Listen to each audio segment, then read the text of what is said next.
Hey everybody, just wanted to take a few minutes out of your time to really share with you the journey that you're about to take.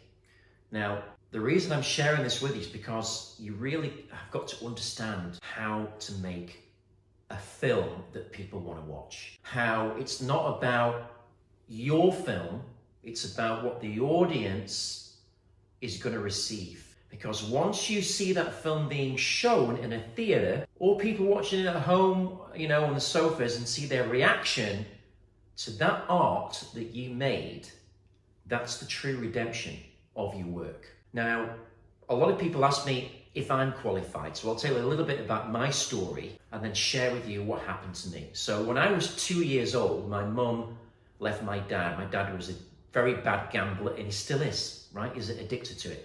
And he spent all the money in the house, spent my mum's money.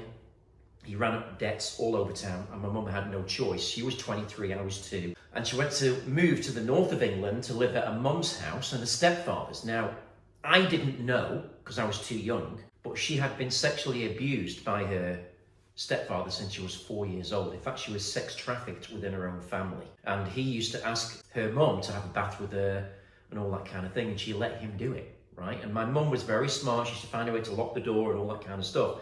But she led a terrifying childhood. When she was 12 years old, he put his hand on her breast and said, "I didn't marry your mum for your mum. I married your mum to get to you."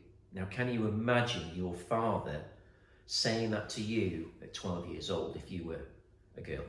So I've spent a great deal of my life protecting my mum and also looking out for the dangers that there are in society. And a couple of the films that I'm making in the next 12 months are about sex trafficking within families and human trafficking, because it is now a trending subject and it's now finally got attention, and finally there is some redemption legally for the people that are the perpetrators. Now, what's that got to do with me as your mentor, producer, actor, and basically business partner?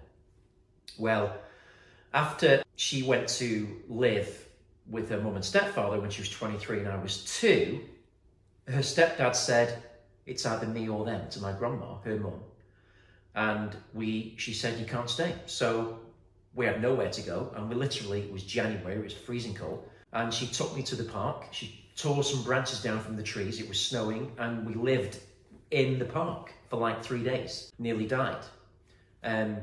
My mum, an incredibly brave woman, right?